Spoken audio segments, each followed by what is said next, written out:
Please read it like that. I just did. Well, you're gonna have to do it. You're gonna have to do it again. All right. No, just I might as well. man. Yeah, right. Make it more work for me. Was brewed in March with more that hops. That what? that accent went from like one end of Europe to the other in like 10 seconds. A Bavarian brewing ordinance decreed in 1553. All right. Welcome everyone to BIERTEST, the show where beer gets put to the test along with the hosts. I'm your host, Ben, joined by my boon companions, Matt and Chad. Guys? Hello. This is What's Chad. up? This is Matt. Sorry, I stepped all over your name, Chad. Say it again, just for clarity. This is Chad. Sorry. All right. Take it again from the top. Nope, we're rolling with it. I like it. All right. So, since this is a new show that we're doing here, I'm going to quickly lay out the flow of the show so you can decide if you want to keep listening. Each episode... I'm out. Yeah, fine. Fucking hate your voice. Yeah. Each episode, we're going to pick a beer or some other alcoholic beverage and discuss our thoughts on it while drinking. Whilst drinking? At the end of the episode, we all give our rating out of 5, and this is followed by a more free-form discussion where we ask each other hard-hitting questions that may include just about anything. It could be from Benghazi all the way to what kind of shoes do you prefer? Loafers, sandals with socks? If that sounds appealing to you, stay tuned and maybe subscribe. If not, no hard feelings. With that out of the way, let's jump right into it. For this episode, we're evaluating the Leinenkugel Oktoberfest. And some quick facts. It's a Märzen-style beer. It has an ABV of 5.1%, an IBU of 20, and is available from August through October. So before we go any further, let's give a quick definition of what a Märzen is. And I'll hand this over to you guys. Thank you, Max, because I'm getting tired of hearing myself talk and my dog's barking. So, the a Märzen beer, hopefully I'm pronouncing it right, is a medium to full body lager, which may vary in color from pale through amber to dark brown, so it can be any color. It doesn't have to be orangey, which we normally associate with a lighter lager. It's served in Germany during Oktoberfest, which has been said is for like the fall months. And the reason why is because Märzen, I just read this, means March in German. And the reason it's called March, but is served in the fall, is because in Bavaria, where the beer comes from, there was like a, what's the word? Not a prohibition, but where you can't, like they couldn't brew beer between April and September. Sounds like a prohibition to me. Yeah. Well, I'm trying to think. There's like another word that I would use to describe that. But anyway. Moratorium? I guess. I don't know. Yeah. Which is a word that I had never used before this year. Anyway. Heard moratorium more times this year than Yeah, I can't imagine why. But anyway, in Bavaria in 1553, they said beer can only be brewed between September and April. So between April and like May and August, they didn't. So with Märzens, they would brew them in March with more hops and a slightly higher alcohol content that would allow the beer to last through the summer. So they'd brew it early so that they'd be able to drink it when, you're allowed to brew beer again. It was kind of like the first beer of the season, if you want to think of it that way. And just some quick other descriptions of it since I've got this pulled up. Malty flavor, clean, dry finish. And then in German, in Germany, the term Märzen covers a beer, like I said before, from varying colors, from very pale to dark. Like a Dunkel Märzen would be a Dunkel that was brewed in March. But anyway, then like other countries have their own versions, but that's generally it. Cool. Well, thank you, Matt, for the Thank you, history Matt. lesson. That was very enlightening. I quite enjoyed that. So, do we want to? Have we tried it? What do we think? Do we I'm want to drinking move it right to now. Germany? What do we want to do? Huh? What do we want to do? Well, like Chad said, I'm with Chad. I've already drank 2 of them. I'm on my 3rd Drunken now. them. Drunken. Third of the day, third of the night, or third of the 6-pack. I'm on my 3rd 12-ounce glass bottle beverage. Today? No, the 2nd today. I drank 1. Oh, okay. Oh. Yesterday. That's what I was asking.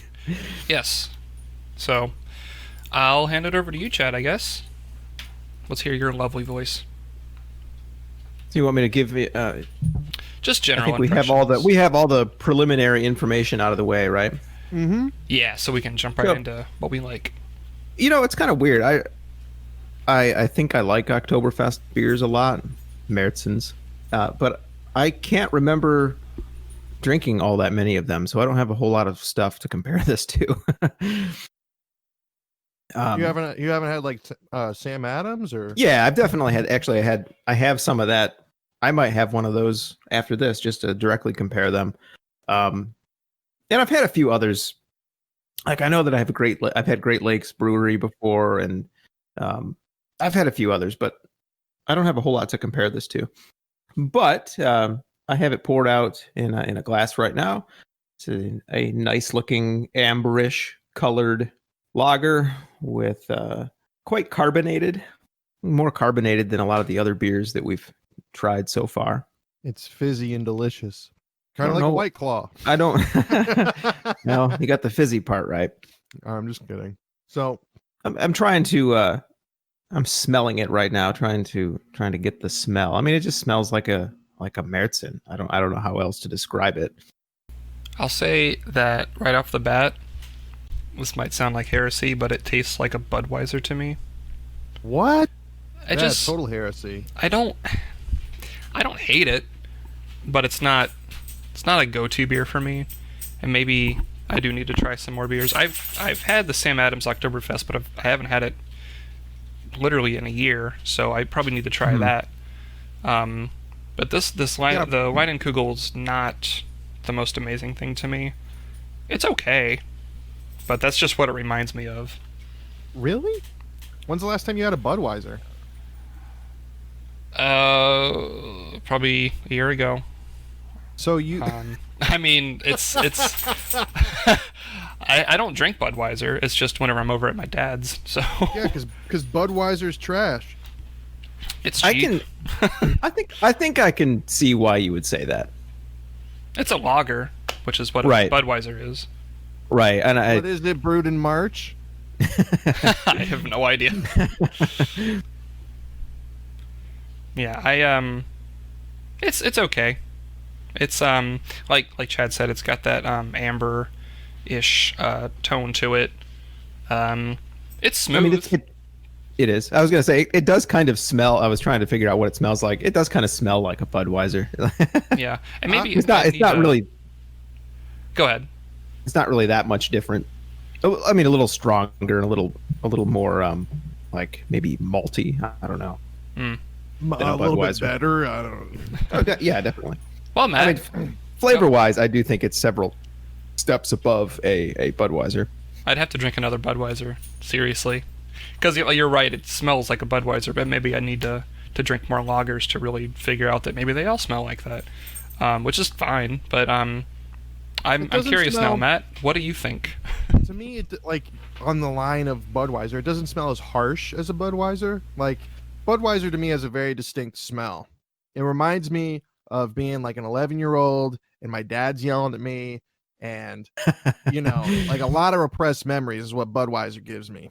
That and in Busch Light. This though, I don't know. It's got the smells of fall and no, but it's just I don't know.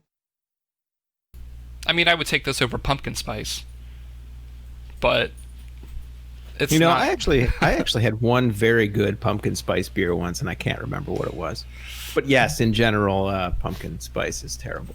You know what? I've never had a good pumpkin spice beer. I think you guys talking about it tasting like Budweiser ruined it for me. Oh no, I mean if Wait, you did- like it, I mean Well, no, like before I was drinking it, I'm like, yeah, it's good, it tastes pretty good. It's smooth, it has like a good mellow, like even flavor, unlike an IPA, which has like one flavor in the front and then another flavor in the back, and it's like very abrupt when it hits you and all that sort of stuff. This is very like, I kind of want to say one note, it's just that Yeah, there's not one a lot of complexity going on in the flavor. But you guys are talking about Budweiser, and it made me think about what I just said, and I was like, that's kind of funny. Then I'm like, oh, fuck, I don't want to drink this anymore. And I'm on my fourth of six. I'm on my fifth of 6 beers. Tonight. No, just of the case. I drank the other 4 since I bought it like on Wednesday or whenever we were talking about it. Because I'm curious about something. I'm gonna go get a Sam Adams Oktoberfest really quick, and Okay. I'm gonna compare. You guys can carry on. okay. Yeah, This I week's was episode is sponsored by Bud Light. Walmart calzones. I just wanted to let you guys know that if you go to Walmart and when you check out, you use BIERTEST as your coupon code, you'll get 0% APR on your calzone. Again, that's BIERTEST, BIER. No, is it BEIR? It's BIER. BIER, yes. BIER T3ST to get $3 off of your Walmart calzone, 0% APR. Hey, we're back zero on the down Walmart financing. calzones. Yeah. All right. We've got a Calzone credit card. All right, we're back. Chad's he's about to pull out his Sam Adams Oktoberfest and see if there's a difference, see if it's the same. I kind of wish we had Budweiser now to check and see. Are you pouring into a glass to compare the colors as well? No, I only have. Well, you know what? Fine, I'll go get a glass. Yes. Our second sponsor for this week is Lay's Party Size Sour Cream and Onion Chips. If you have a hankering for something sweet and sour, but you don't really want to reach for the sweet and sour chicken because of COVID-19, well, I've got something for you. Lay's Sour Cream and Onion Chips, party size. You got some friends coming over, they don't care about quarantine, whatever. Rip open a bag of Lay's and your party will be bumping. Use the code BEERTEST at checkout and you'll get 3% off of your order of Lay's Sour Cream and Onion. That's BIERT3ST, not TEST, like teeth, like leet speak, right? BIERT3ST to get 3% off your order of your first 10 bags of Lay's Sour Cream and Onion Chips, party size. Thank you, Matt, for that sponsorship advertisement. I'm just looking at the food. I thought maybe I was drinking too much while I was gone here. Oh, So Chad's back. Okay, so I've with got his my glass. Sam Adams poured now. The Sam Adams is a little bit more red. Ooh. Strawberry flavor, I see. I would say it smells a little bit less like Budweiser. Good. You sold me. and drinking, taking a quaff. Oh yeah, the Sam Adams is better. Okay. Yeah. Yeah. I thought I was going crazy because I'm like, Leinenkugel is actually pretty decent, but this one just didn't do it for me. Yeah, I actually like Leinenkugels. I used to be all about the summer shandy, but this October shandy is a little bit not quite up to par. Not enough flavor. But how does the Sam Adams? How is it better? Compare. Comparing, What? contrasting, Brewery. uploading, comparison. Yeah, I don't know enough about the different flavors of what's going on in a beer to explain exactly what the difference is. But I will say that the Sam Adams has less of that, like, it just tastes less cheap. It doesn't taste like a cheap lager. You know, the Leinenkugels has kind of like a cheap lager finish, I think. but the Sam Adams does not. It's a little. I want to call it like a little more full-bodied. Right. Mhm. What about the I know this doesn't matter really, obviously, for the taste, but I always think it's nice when a beer has a nice lacing as you're drinking it. Even if the head goes away, obviously it's Mhm. that doesn't bother me too much, but the lacing I noticed on the Leinenkugel doesn't really, it has a little but not very much. What does the Sam Adams look like? Explain that to me. This definitely has more. Oh yeah, go ahead and explain that if you Explain want. lacing to me. Lacing is when you take a drink and you knock back your glass when the beer kind of levels out, and you see on the back end the lacing is basically the head that's left over. I don't know the scientific definition for how it does what it does, but it basically leaves a white foam on the glass itself as you're drinking. And with a high lacing, you'll notice as you drink, it will stay near the top all the way down to where you've drank last. With a low lacing or a no lacing like this, you won't notice any. It will last for a short while and then very quickly dissipate, which is what the Leinenkugel does. Yeah, like if you tilt your glass not until just before it pours out, and then you level it back out, you can see the foam or the head that stays on the glass. The Sam Adams definitely has more head. It's foamier and kind of creamier, and the lacing, it's got much better lacing too.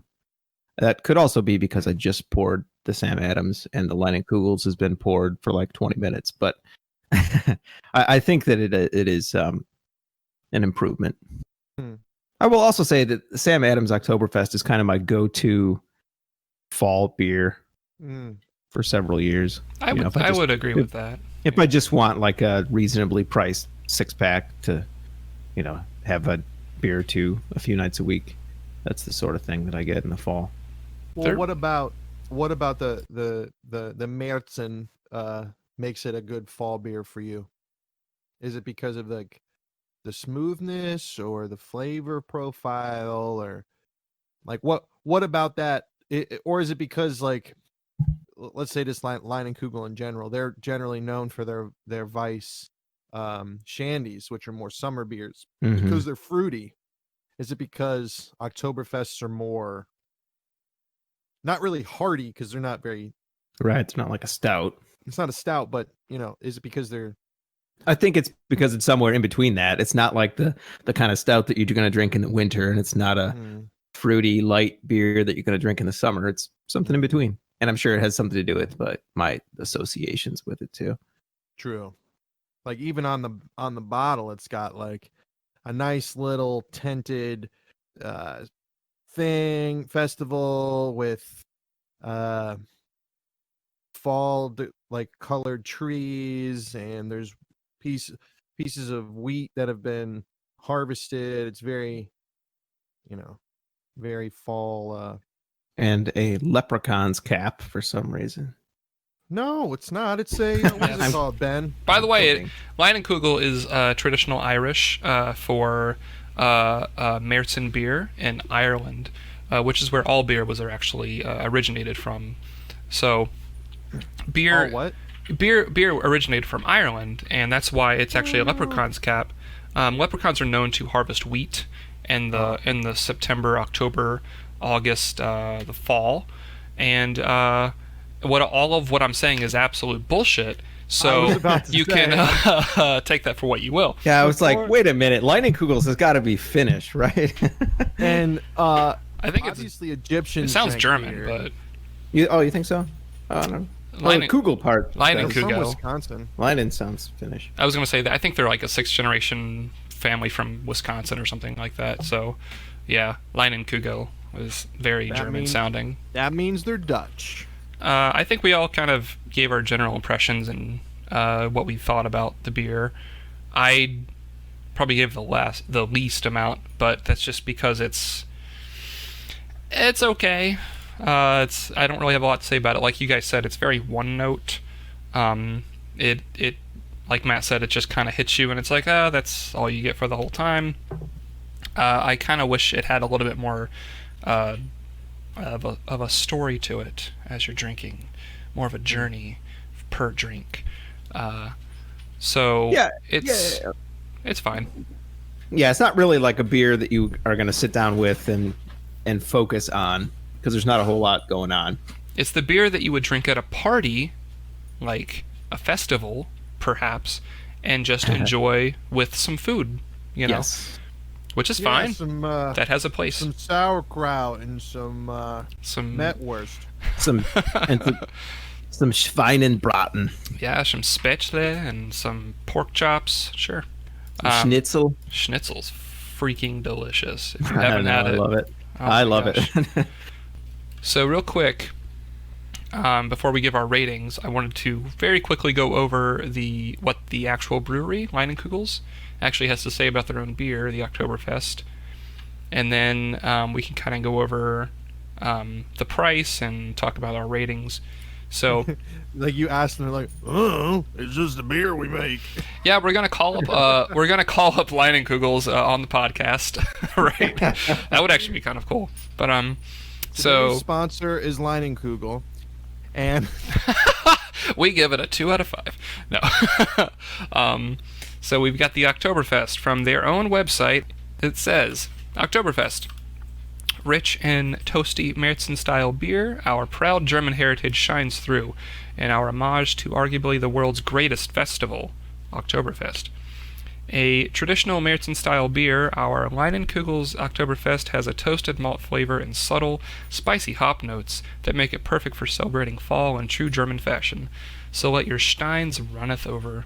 Pairs well with brats, spätzles, pork chops, soft pretzels, and spiced apple cake.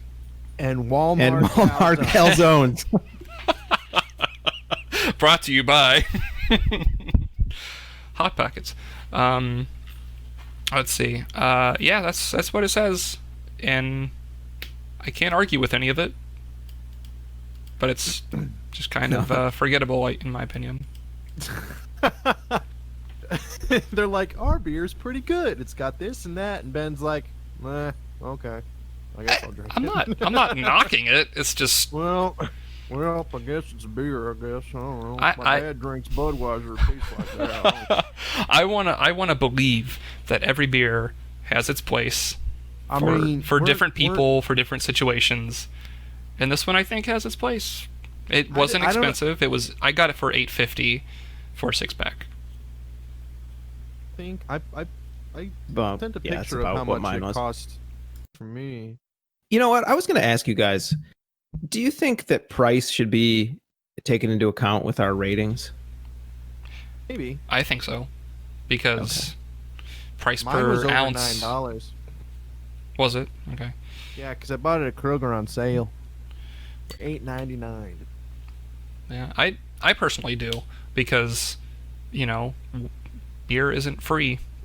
I think if you're charging a price for something, it should be graded or rated on that price. If the beer, I look at like a video game or like a movie, mainly video games, because a lot of times video games are much cheaper than the typical $60 or now $70 that some are going to be charged for the next generation. It depends on what you get out of it, and with a beer, I think it's the same thing. So, I do. Yeah, I agree. I rate them that way too. I mean, I'm going to rate like one of those expensive stouts differently than I'm going to rate like a PBR or something. Because And I like PBR. do you give something less value in your own eyes because it's a cheaper thing? Because I have a different standard for it if it's less expensive. Oh. Like if I'm going to spend, like if I'm going to go spend like $8 or $9 on a 6-pack, I You kind want of it to be know good. I kind of know what quality to expect and what quality I want for that. Okay. If I just want like the cheapest beer possible because I feel like drinking it all day while I'm at the lake or something, Yeah. then I'm looking for something different in it. And if I'm going to spend $20 on a 6-pack like I did the other day with those stouts, then the standard goes up another notch. Okay. What stouts did you get? $20? What'd you Those get? fucking narwhals. Yeah, well, man. yeah. Oh, we you got some that. more narwhals? No, I just mean the last. No, I didn't get any more. I just mean the time we did that. Oh, gotcha. Yeah, it was like $21 or something for that 6-pack. Same. I understand what you're saying. I thought you were saying like, well, PBR is only $2.99 means it's shit, instead of like. No. My perception of it is like, okay, this is $2.99 and it tastes better than what I would expect a $2.99 beer to cost. That's what I mean. Or, yeah. Okay. I guess I was reading it from the other direction. Yeah. That would be like not taking price into account, right? Yeah. Yeah. Sure. So for how much is that?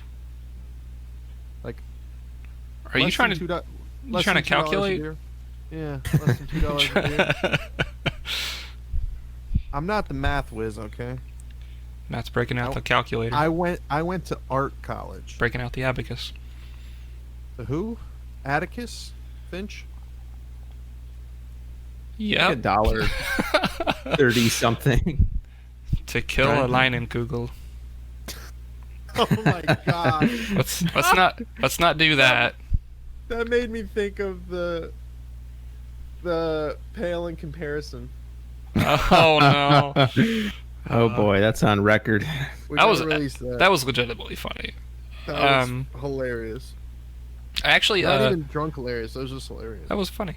Not to get too off topic, but I did read To Kill a Mockingbird earlier this year in February for the first time, because for some reason I didn't have to read it in school. Because we lived in Grant County and they didn't make us read. In Kentucky, I don't know if that had something to do with it, but man, what a great book. It really kind of affected me, actually. It was a good book, and if we want to talk about that later, I'm for it. But I guess we can move on to the. What do you guys think about the rating? Wait, first let's get to the rating, and then we'll get to Benghazi if you really want to go there. So, for the sake of our audience, and definitely not me, can we have a reminder about the rating system? Sure. So we rate beers out of 5. With 5 being absolutely outstanding, one of the best beers you've ever had in your life. Would buy again. Would definitely buy again. Even if it's not your everyday beer, you would definitely seek it out. 4 being, it's a great beer to have at just about any time. Just not your absolute favorite. Definitely a good beer, though. Definitely one you would drink again. 3 being, it was okay. You might not seek it out, but if you were offered it at a party, or you found it somewhere for cheap, why not? 2 being, I will avoid this unless it is the only thing available, such as at a party, where that's the only way to get inebriated. With a 1 being, never touch, stay far away. Even if that's the only way to get drunk, not doing it. And a 0 being you actively seek out to pour it down the drain. Every time. Every time you see somebody else drinking one, you pour it down the drain. You smack it out of their hand. Yep. You tell them no, and then you pour it down the drain. You say for shame. You take a baseball bat to it. Yeah. So, in a nutshell, those are the ratings. We do have. In the past, we've done the half points, so 4.5, 3.5. Yeah. Not a 5.5. 5 is the ceiling, unless we find some ridiculously good beer. But that's the goal. We can do half ratings. I think that's fair. Are we still gonna do the? Is that tied into the buy it, try it, or whatever? I think initially we had that, but I think we agreed that. I think our rating system is more about our personal preference, but I think the buy it, try it, forget it is more about like what we would tell our audience to do with it. Yeah, I think we agreed though that pretty much any beer is a try it, because they're not super expensive really. Maybe if except you're for like, that narwhal. The narwhal, yeah. Well, certain beers are kind of expensive, so I guess we could do our individual ratings, and then an overall we can agree on a buy it, try it, don't touch it. That's fine. Let's just do the 5. That'll work for me. Sounds like a plan. Okay. So I guess I'll go first. This is a 3.5 for me. Not quite a 3, but it's not quite a 4. I didn't hate it, but it wasn't the most amazing thing ever. It's fine, which is to me a 3.5 is like, it's okay. I wouldn't seek it out to buy it though, personally, but that's me. I, I'll go next. I think it's a 3 for me too. Like, if someone handed me this, I wouldn't be like, nah, man, I'm good. I'd be like, yeah, sure, that's good. No, it's doesn't taste like a Budweiser, which is which is good. No, for real though. Jokes aside, yeah, I'd give it a 3. I don't think I would seek out this specific Oktoberfest. I'd want to try the other ones to see if, like what Chad did earlier, if I prefer this type of beer but from a different brewer. Because I've liked Oktoberfests. Like a month or two ago, I built a 6-pack of 6 different Oktoberfests, and I liked all of them except for one of them wasn't an Oktoberfest. It was that pumpkin, atomic pumpkin. It was terrible. Who is that from? That's Chad. No, the atomic. No, oh, he's sorry, talking about the atomic pumpkin. Yeah. I thought they were talking about the picture. No, the atomic pumpkin is one of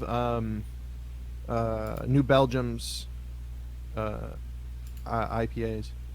Oh, no, Belgium. Okay. So, but yeah, looking at those pictures, 1, 2, 3, 4, 5, 6. The only one I didn't get, I don't think I got the Great Lakes one. I didn't get the Goose Island one because that's more than 6, but that's edit this out because this doesn't make sense. But yeah, go ahead. Sorry to distract you. I'm going to give this a 3.5. That's what I was thinking coming into this, and I still stand by that after directly comparing it to the Sam Adams. And I would say that I would also not object to drinking this in any kind of situation, but if I'm going to buy like a 6-pack of Oktoberfest for around the same price, I'm just going to go with Sam Adams or possibly one of the others that I bought to try and do some more experimenting after the show. But yeah, I'm a little bit, I'm slightly disappointed with it because I generally do like Leinenkugels. Okay. But 3.5. 3.5. So that brings the average to 3.33 repeating, which would seem to indicate, I guess, if we're going to do this, try it. If you have the chance. Yeah. Maybe not buy a full 6-pack if you can get the individual, pick 6. All right. Well, in solidarity with Germany and to toast this beer, we should all say Prost. Prost. Prost. Also, real quick, right after the rating, before we get into the freeform discussion, I read that obviously because of COVID, Munich decided to cancel the 2020 Oktoberfest. Yeah, which I think would have been the 210th Oktoberfest. So, yep, next year they'll reopen it most likely. So, oh well. You know where they were? Love to go. You know where they were still doing Oktoberfest though? Where? Hofbrauhaus. Oh, really? Yeah, I accidentally tried to go to dinner there on the opening day. Oh. There was a 90-minute wait at like 7:30 at night, so that didn't work out. Oh man, I've been to Hofbrauhaus in Newport. Yeah. Yeah. They were pretty cool. I like that place. A couple of my British friends drove in after camp one year, and we went there together. It was pretty fun. Especially when they have the live music going. Yeah. Yeah. People are dancing on the tables and stuff. Mm-hmm. Yeah, it gets a little crazy. I've got to go refill my Stein, so I'll let you guys chat it up, and I'll be right back. All right. Sponsoring this video today is I got to find something else in my room to sponsor. PlayStation or Sony. Sony PlayStations are a great console. If you use BIERTEST at checkout, you'll get 3% off your next order of Sony PlayStations. That's BIERT3ST for 3% off your next order of Sony PlayStations. Thank you, Sony. Only if you buy 6 or more PlayStations.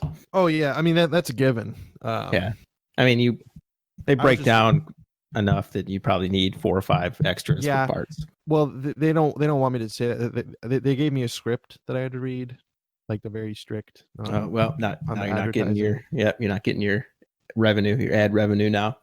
Fuck. Yeah, there goes that partnership. All right, so I think for the test part, do you think we should do like trivia questions or something? I don't know. I don't know what Ben had in mind. I was thinking about that on the way here. I was thinking about a couple of would you rather questions that I thought are interesting. Yeah, because he was making it like when he said the Benghazi thing, I'm like, I really don't want to talk about that shit. I mean, knowing me, you'd be like, oh, Matt wants to, but no. I think that was a joke. It was, but still. Yeah, I don't want to talk about Benghazi either. I don't want to talk about Benghazi or politics or anything. I'd rather keep this light and fun. We can still ask difficult questions without getting political. What is 2,000 divided by 1,000? I don't know. Silly. I do have $2. I do have a question for you, but first I have another question. Which of these beers do you think I should try next? Okay, so I'm trying to see which one of these. I don't think I got the Spaten, the green. That one is actually from Germany. Yeah, I don't think I got that one because I tried to steer clear of green bottle beer. Yeah, I was gonna say I didn't notice that it was in a green bottle when I bought it. I did get the Yingling. I thought that was pretty good. Now that I'm looking at it, I think I did get the Great Lakes. So I got the Leinenkugel, the Sam Adams, the Yingling, the Great Lakes, the Sierra Nevada. I didn't get the Spaten, and I didn't get the Goose Island. I got the 1, 2, 3, 4, 5. I got the Atomic Pumpkin, which was the one that was too spicy. The one you poured down the drain. Yeah. I would go with Yingling. I like Yingling. I like their dark and tan beers. I don't know. I think I've had their normal beer before, but I remember back almost 10 years ago when everyone was like, you can't get Yingling. Yeah, so I know. I remember that too. I'm like, okay, is it even like a good beer? And like, yeah, it's the best beer. And then it shows up and the hype kind of dies. Yeah, I remember my friends were all going crazy about it too, and I finally tried it and I was like, this is like one step above Budweiser. It's okay, I mean, but I'd say try the Oktoberfest from Yingling next. All right, or just try any of them. We did the Goose Island when we were at the Gorge. The second day I was there when I was live. We did a beer. Tasting when we revived you. Yeah, after I took my whole day's worth of rehab. We did a beer tasting where Ben had like 6 different beers and we did like a blind taste test and we had to guess which one it was. I won even though I was still kind of a little bit hungover. And I'm pretty sure that Goose Island was one of them. It wasn't. It was that we had a Goose Island. We did have a Goose Island, but it wasn't their Märzen. It was an IPA. Yeah, it was an IPA. Goose. I haven't tried there. I haven't tried any of their IPAs. So Chad's question, I don't know if you heard it or when you came back. He said, which one of those beers should he try next? He's already tried the Leinenkugel and the first two. I said the Yingling because I like Yingling. I mean, I don't dislike the other ones, at least of the ones that I tried. But I'd say Sierra Nevada might be good. I've never had a bad beer from Sierra Nevada. Neither have I. Narwhal? Yes, they do. Hey, you shut your whore mouth up, Narwhal. It's like I have. So what was your? Go ahead. That Narwhal was a 5.0. No, it was a for me as well. It was close. It's a 0.9. You're bringing the average down, dude. It's close to me. No, it's just a 1. I'm pretty sure. I wouldn't actively make people not drink it. by calling You it would slap it out of their hands. No, dude, this was $5, bro. Like, yeah, you're wasting your money and your life, dude. Anyway, It wasn't. Oh, there it is. Okay, so I was getting a little confused because Goose Island, they do have the regular IPA, which is great. But they also have the one that you had that we did the blind taste test on was called Next Coast IPA, and I was thinking it was North Coast, and then I'm like, no, that's the brewery that does Old Rasputin. Yes. So, but yeah, Next Coast IPA. It was pretty good. But well, go ahead. No, go ahead. I was gonna say I don't know what you guys were talking about, but I thought it would be a cool idea to do an Oktoberfest for the next one as well, just because it's still gonna be October by the time we do the next podcast. I think that's a great idea because I'm already prepared. Yeah. Unless you want like Vorsteiner or something that I don't have. I don't know what that is. Sounds delicious. I almost bought it, but it only came in a 12. It's a German beer. Vorsteiner. I think we tried it when we still lived together. So I remember drinking Vorsteiner back then. I bought like a 12-pack. But anyway, Chad, what's your other question? It's gonna. I wanted to. Are we getting into the testing the host section now? This is the part. So the beer has been tested for everyone else out there still listening. Kudos to you if you have the help me out. Fortitude. Fortitude. There we go. Wherewithal. Yeah, sure. To stick with us this far.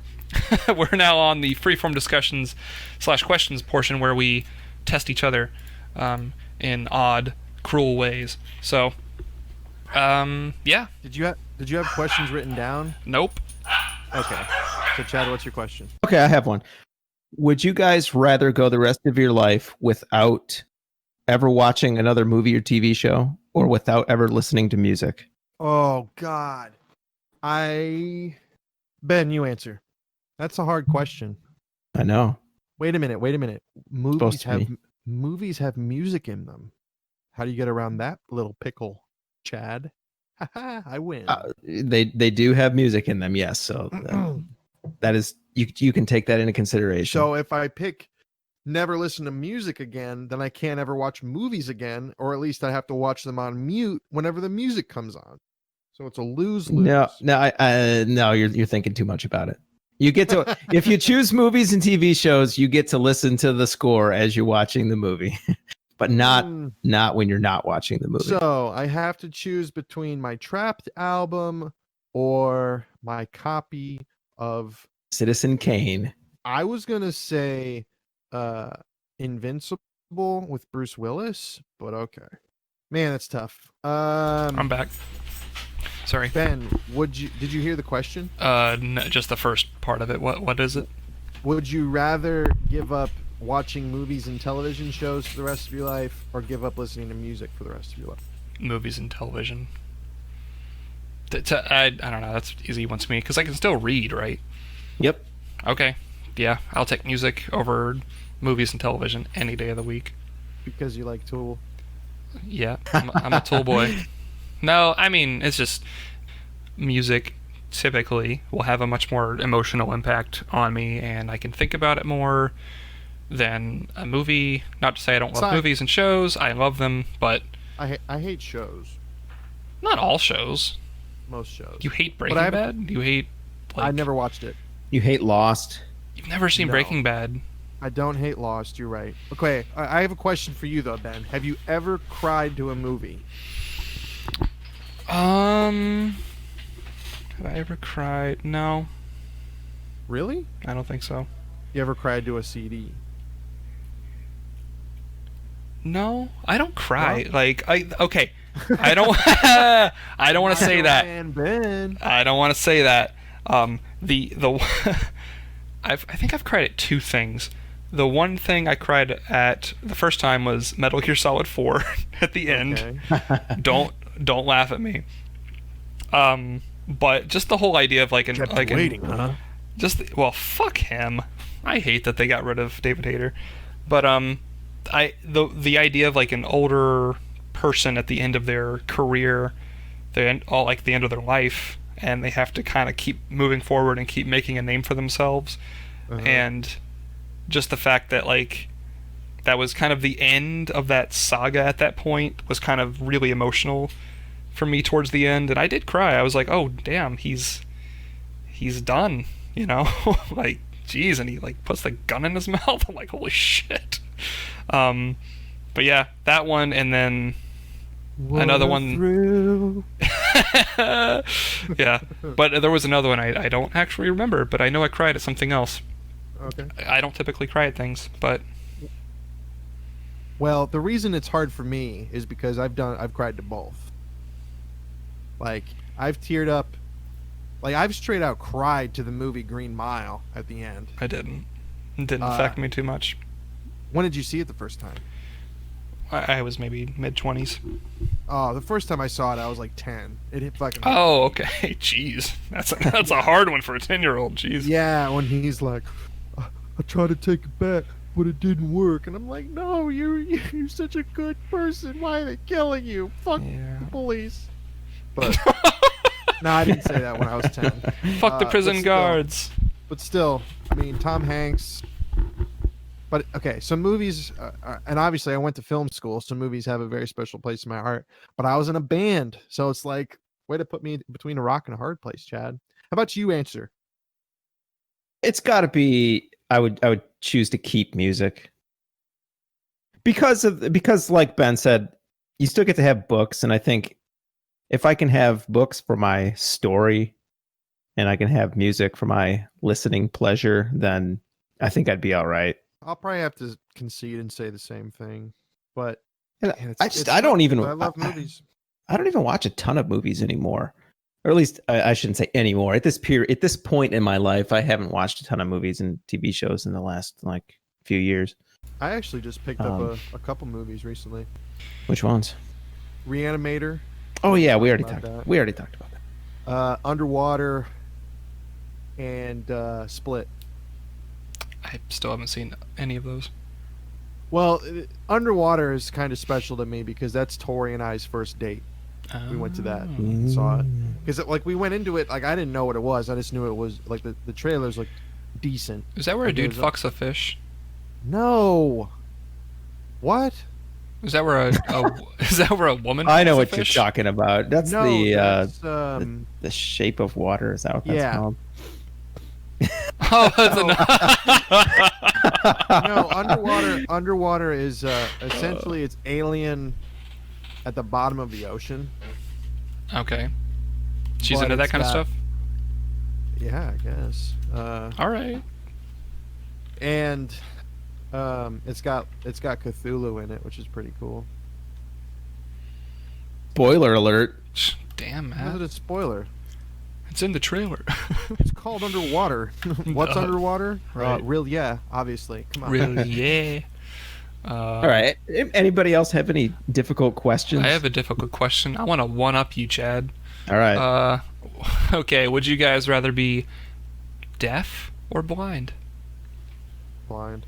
Thought about this a lot, and I Really? still don't have an easy answer. Yeah, I think about this kind of stuff. Okay. I'd be blind. Well, Matt can explain himself, and Chad can. Yeah. think of an Matt, answer. explain. Let me think. Well, this is kind of weird, but when I was a kid, I got my glasses when I was like 12, but I can't remember exactly what age I was and how long I did it, but I did it for a while. I used to close my eyes and walk around as if I was blind and see if I could navigate my house. I did that a lot, actually. And I was like, you know what? I can deal with this. You know, being blind it's kind of scary because, you know, I don't have that sense anymore, right? So you kind of feel like you're walking through a void.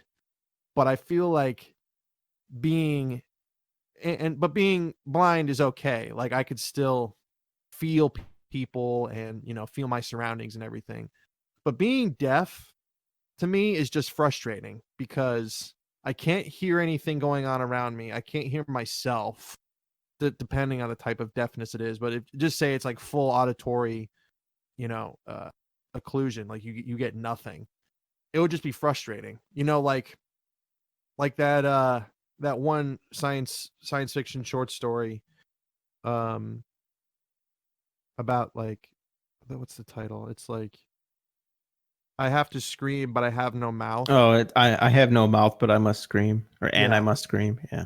It's just like that frustration of, not being able to fully.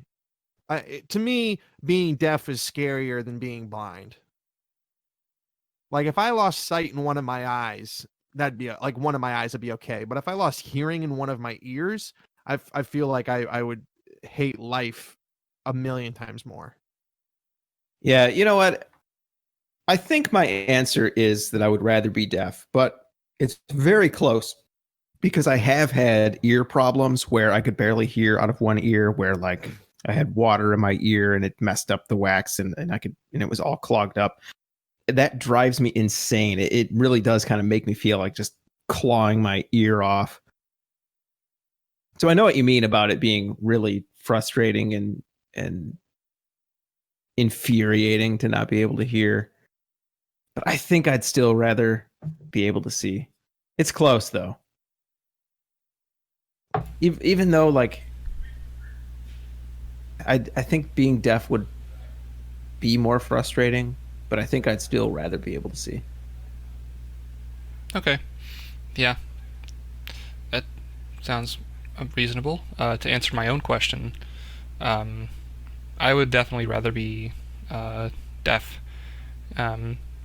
Which, I mean, either one would be hugely negatively impactful to one's life, but I feel like if you're deaf, at least you can.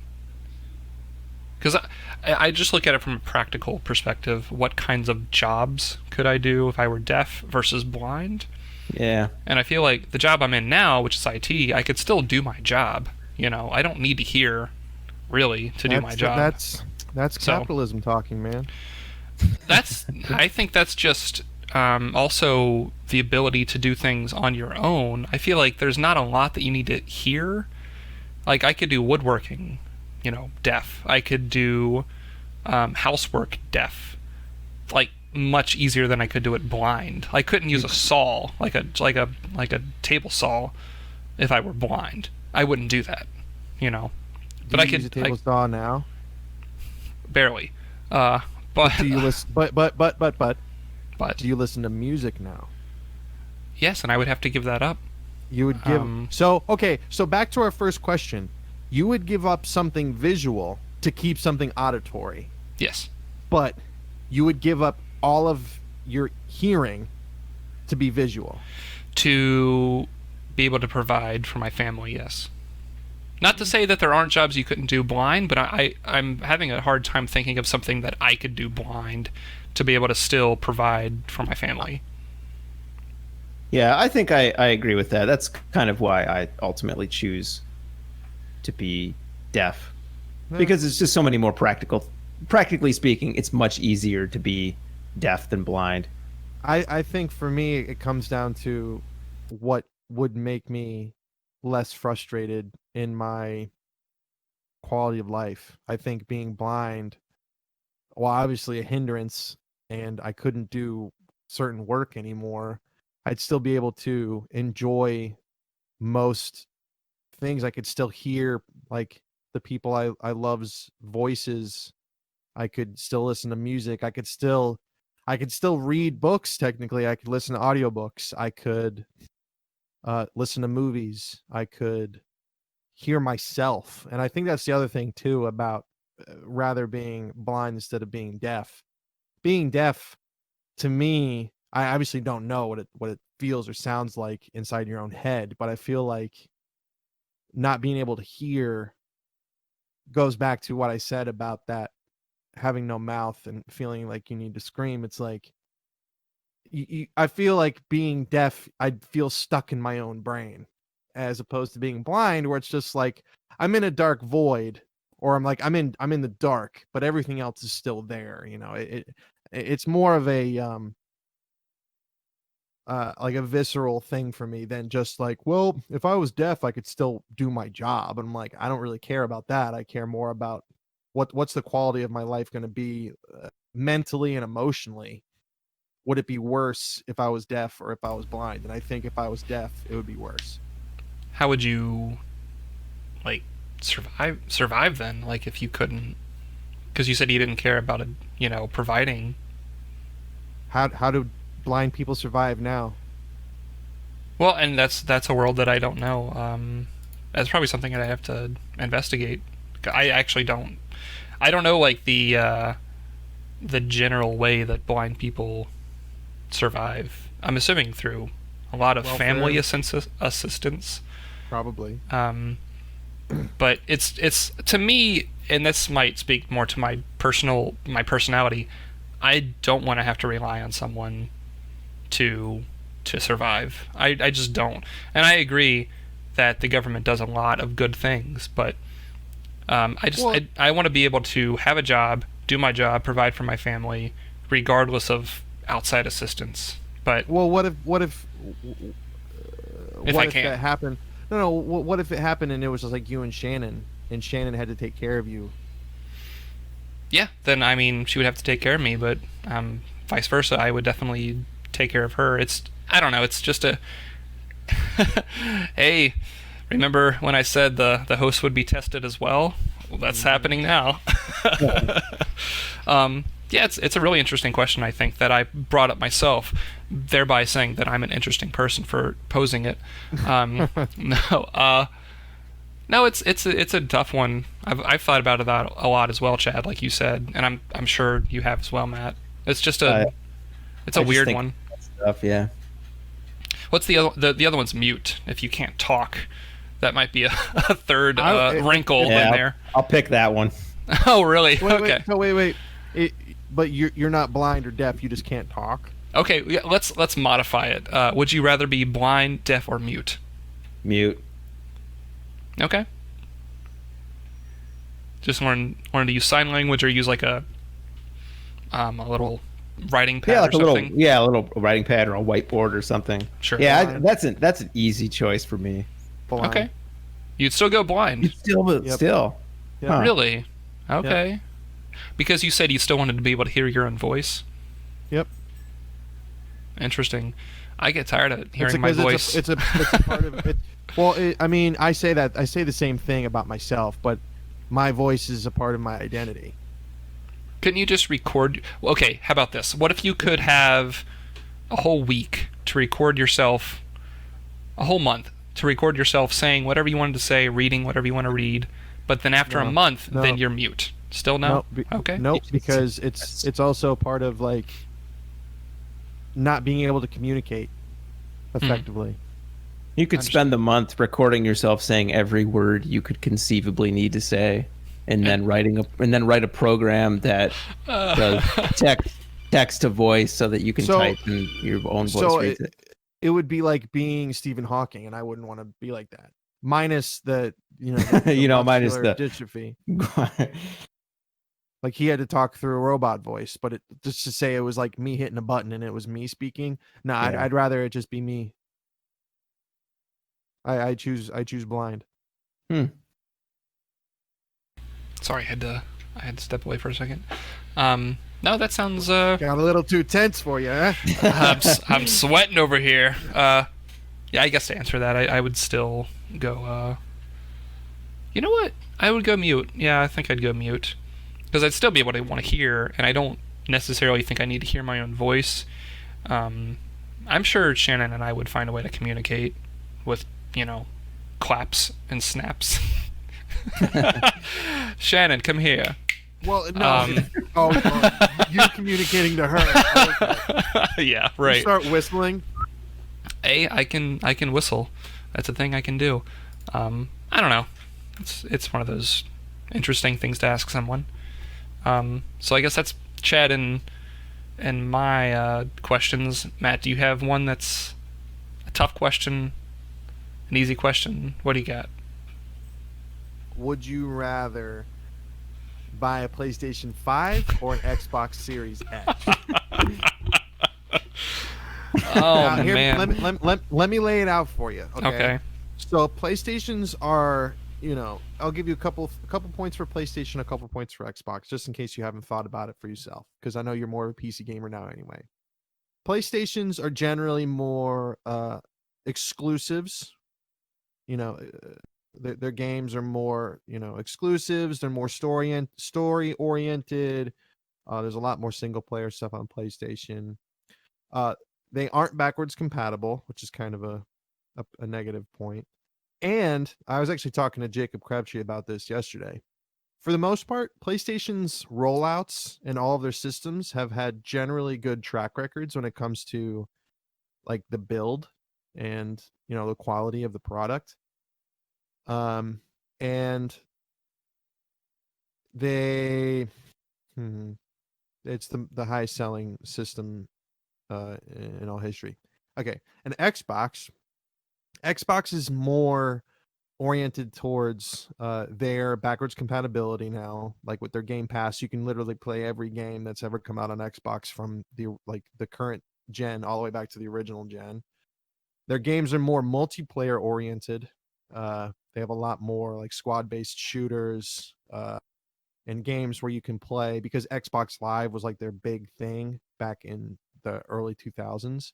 So they obviously wanted more games that were more oriented for multiplayer, where PlayStation didn't really have a dedicated online thing until their third generation. But Xbox doesn't have a lot of exclusives. The exclusives they do have are generally all, shooters, first person shooters, third person shooters like Halo and Gears of War and things like that. But like I was alluding to when I was talking about PlayStation, Xbox has been plagued by a lot of issues with their rollouts. For example, the original Xbox, this isn't really like a hardware problem, but it didn't really do well because it was seen as like just a big box. So it was like people said it was really ugly. The original controller, the Duke, was too big. It didn't have a lot of games, all the stuff that you get with a new system, but they trudged through, mostly because of Halo. But the 360, as we all know, had the problem of red ringing, and that plagued it for like half of its life, because like they had to reiterate it a couple times to fix that problem. And I know that you know this problem, Ben. The 360 had like hard drive failures or hard drive wiping, which was really common, either because of like a game wiping your hard drive, or because the hard drive would just fail because it was like a separate piece for the system. I have a funny story on that, but I'll let you continue. And the Xbox One, when it came out, its issue was related to the fact that it was bundled with the Kinect, and it recorded you all the time, and that was like an invasion of privacy. But in general, as another comparison between the two of them, the Xbox has generally had better hardware than the PlayStation, like raw power.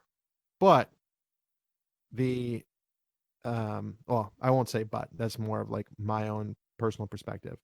So as it stands now, the new systems are both going to be about like $500, and they both have a disc version and a digital version and all that sort of stuff. So what would you guys what would you guys choose, the PlayStation 5 or the Xbox Series X as your next system if you had to buy one, and why?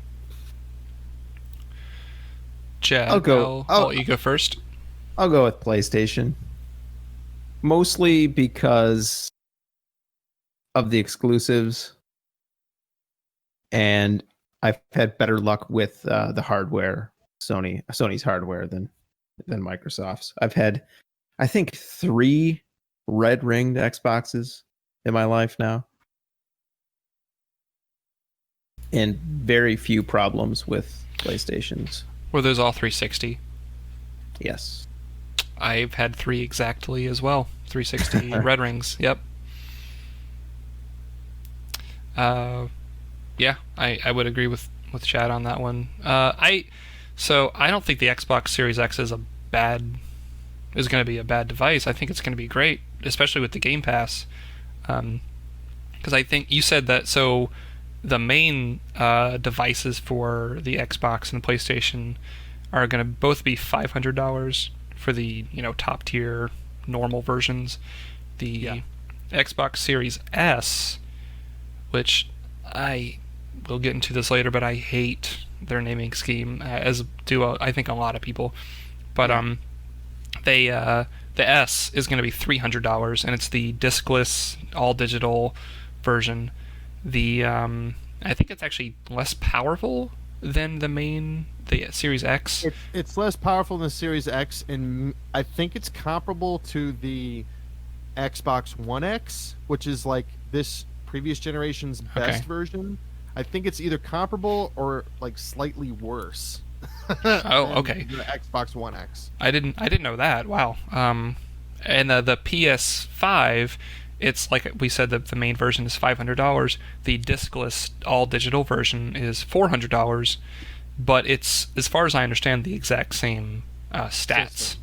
Yeah. Right. Just without a Blu-ray drive. Which is $100 is actually more than I thought was going to be for the discount. I thought it was going to be more along the lines of $50, but it makes it a little more enticing for $400. I would probably go with the all digital version. And this is, you're assuming like we have to buy one. Yes. Okay. Yeah, I would definitely go with PlayStation 5 just because of the exclusives, Demon's Souls. That's the only one that comes to mind at the moment, because that's the only one I would even think about buying. But it's also $70, which is ridiculous to me. But in general, because PlayStation has more exclusives in general. Yeah, I mean, I'm not a big fan of Uncharted or Naughty Dog. I don't want to say I'm not a fan of Naughty Dog. I love the Jack and Daxter series. And I don't mind the Uncharted series. They're fun. And Last of Us is fine. I'm not, I don't have a hard-on for it. But I feel like, they've definitely got Naughty Dog, which is huge. They've got Insomniac. They've got... who are the guys that did Ratchet and Clank? Is that Insomniac? I don't know. Anyway, they've got those guys. They've got a Sucker Punch. Kojima. Yeah, they've got Hideo Kojima. They've got Sucker Punch, who did Ghost of Tsushima. They've got a lot of great first-party / I guess second-party developers. They've got the good From Software games. True, which I don't. That's very odd to me that they would. That would be an exclusive, but so Dark Souls 1 isn't an exclusive because of Bandai Namco. Okay. But Bloodborne is because Bandai Namco isn't the publisher. Right. Isn't that when Sony was like, we're going to give up the rights to this, not knowing that it was going to be the big hit that it was? So essentially Sony, they botched it with Demon's Souls because they were afraid that Demon's Souls wasn't going to do well. So From Software had to go to like 4 different publishers for every region. That's why there hasn't been a remake of Demon's Souls until now, because the US version of Demon's Souls was one company. The PAL version of Demon's Souls was another company. The Japanese version of Demon's Souls was another company. Like it was all like there was 3 different publishers essentially. And it was completely fucked. And Sony was like, yeah, it's not going to do very well. We don't care. But when Dark Souls was in production, Bandai Namco was like, we want the publishing rights. And it's like, okay, From Software and Sony were like, fine. So that's why Dark Souls has been on PlayStation, Xbox, and Nintendo now. Because the publisher wasn't completely tied to Sony. But after Dark Souls 1, when Miyazaki was like, I want to make something different, and which is Bloodborne, Sony was like, we want the rights. You can't fucking put on anything else. It's only ours. And they're like, okay. And that's why Bloodborne is a PlayStation exclusive. But Dark Soul, the rest of the Dark Souls aren't, because of that Bandai Namco publishing thing.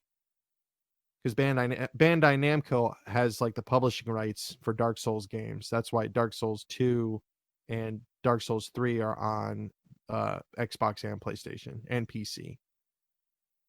And the same thing with Sekiro. I'm pretty sure Sekiro is also Bandai Namco because Sekiro is on both systems. But the reason Bloodborne is an exclusive is because of once, Sony realized they made a mistake by not keeping From Software exclusivity with their products. They're like, well, we want Bloodborne. And that's why they have Bloodborne. Which, if any game is in need of a remake, I think it's Bloodborne. It doesn't need a remake. It needs a sequel. I feel like it needs a remake, like a remaster at least. Have you played it recently? It still holds up. No, it still holds up, but have you noticed that it's also 30 frames a second and it slows down constantly? First of all, I don't care if I'm playing on a console. I do. I feel like television. Those games need to be at 60 frames solid. Like, because, okay, playing Dark Souls on PC versus playing it on like an Xbox or a PS3, no, there's like no comparison. I've played it on PC. Yeah, 60 frames. It's great. Even Blighttown, doesn't get affected. Still a piece of shit. No, if you run the right patches, like the unofficial patch, it doesn't. Ooh, the patches. Ooh. I'm just saying, man. Like not 60. The official product. Ooh. I feel. I feel like this console generation. Okay, maybe I'll follow up question. Here's a not super serious question. Would you prefer 4K 30 or 1080p 60?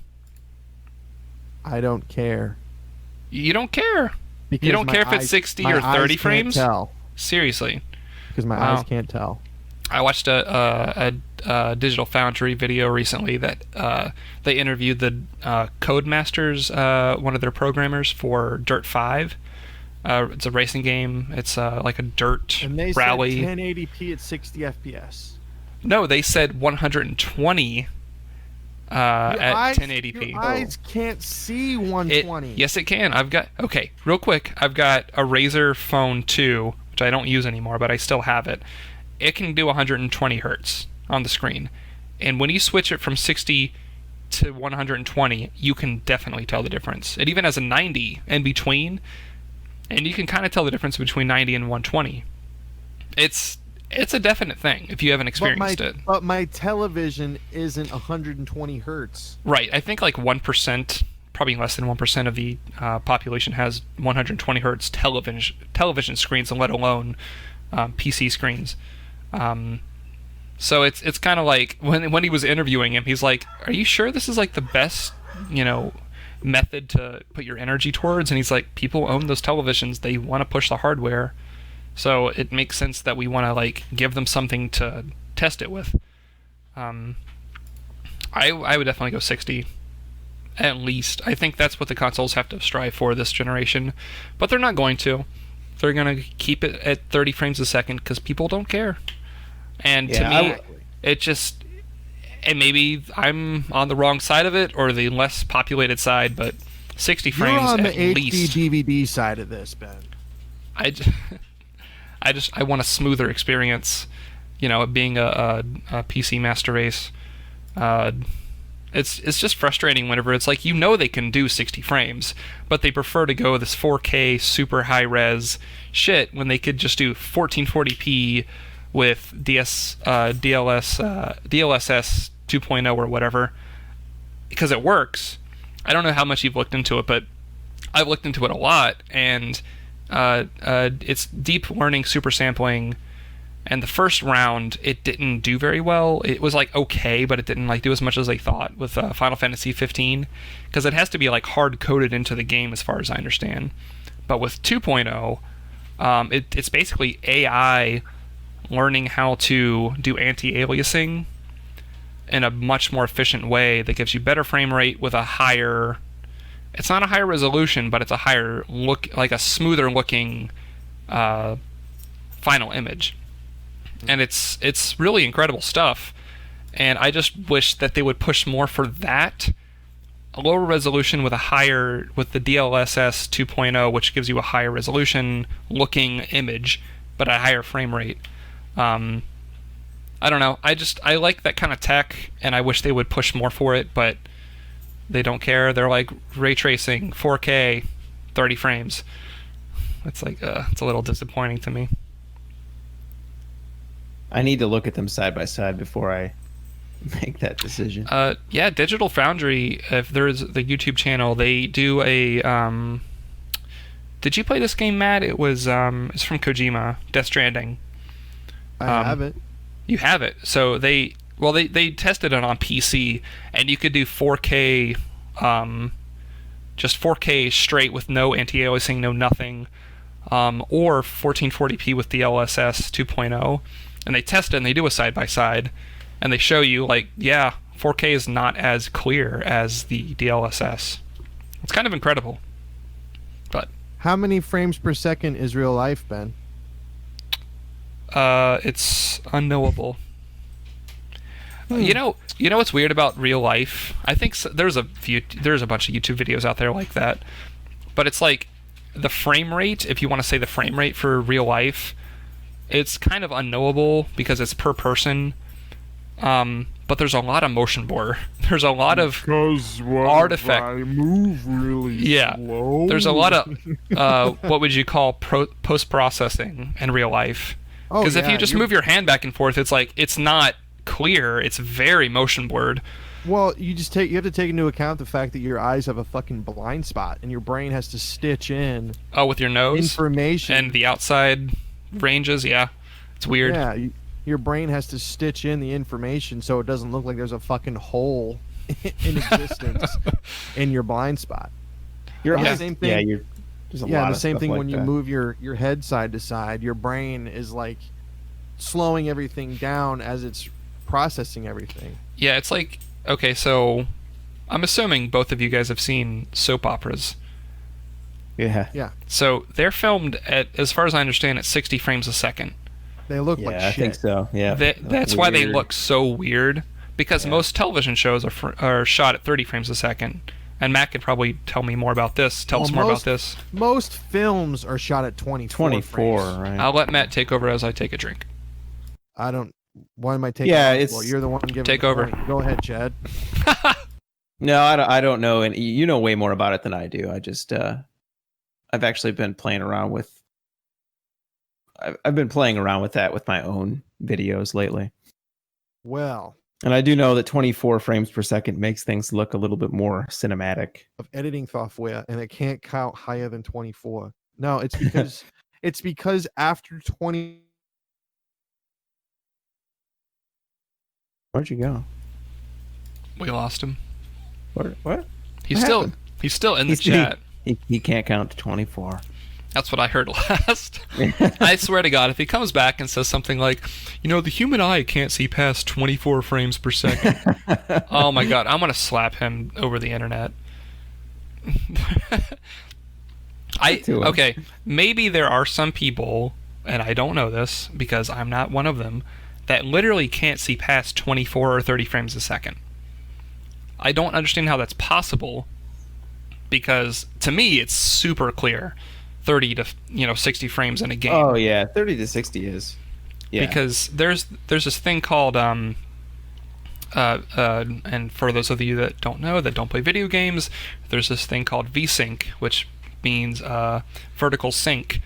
It's basically trying to sync up it's called vertical sync, but it's trying to sync up the horizontal frames, horizontal rows when you're playing a game, and it has something called double buffering, which will basically say if you're under 60 frames a second, it will automatically knock down the frame rate to 30 to make sure that you're not screen tearing, which is, if you look up some videos, you'll see it.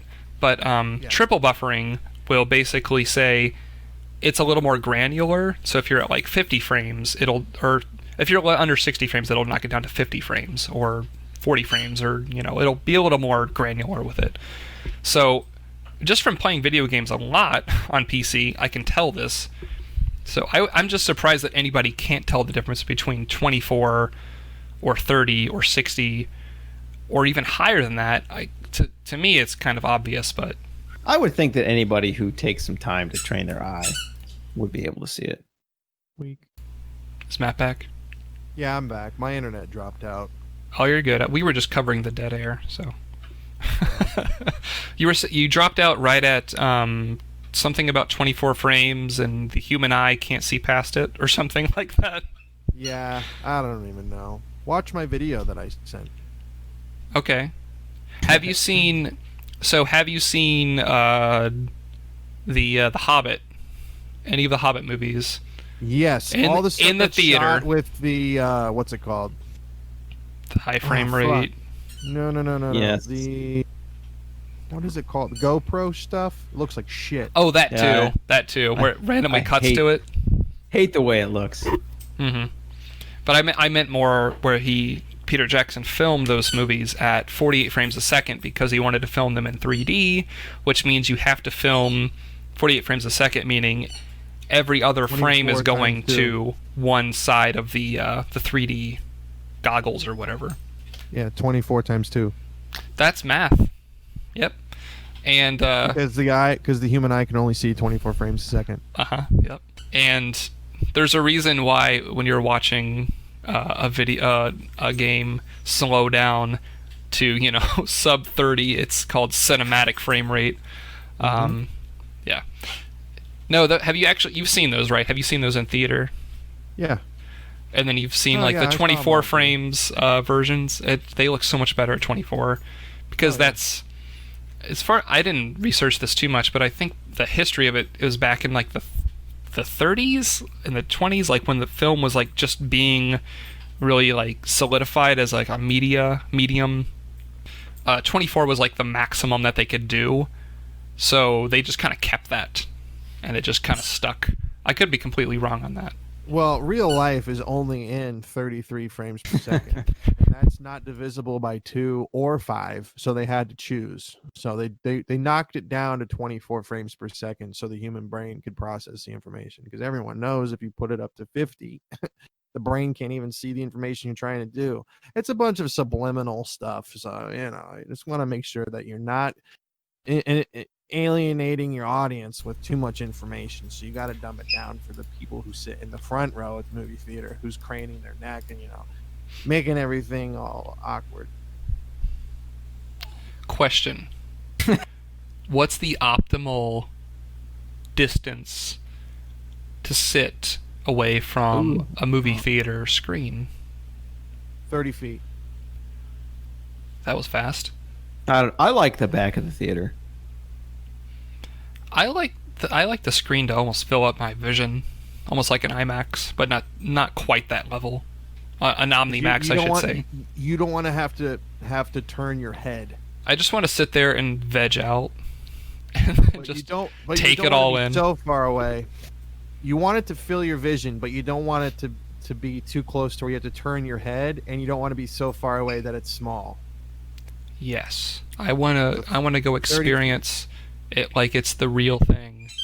I just pulled that number out of my ass, by the way. I don't know how far away the middle row is. 30 feet doesn't sound like very much.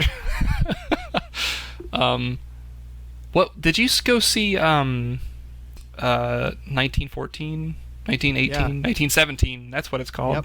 Yep. Did you go see that with us? With us, no. At the theater? Okay.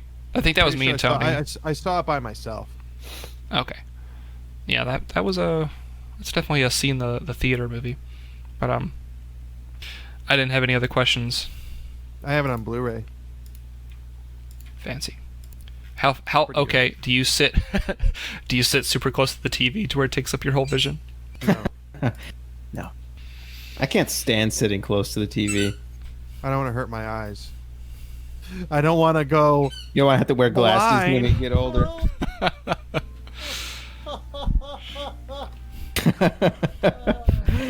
Okay. All right, well, that about does it for us. Thank you for tuning into Beer Test. Hopefully that wasn't a total waste of time. We'll be back in about 2 weeks with another episode, and we hope you'll join us. Peace out. Thanks for listening, everybody. See you next time. Don't forget to vote. Bye.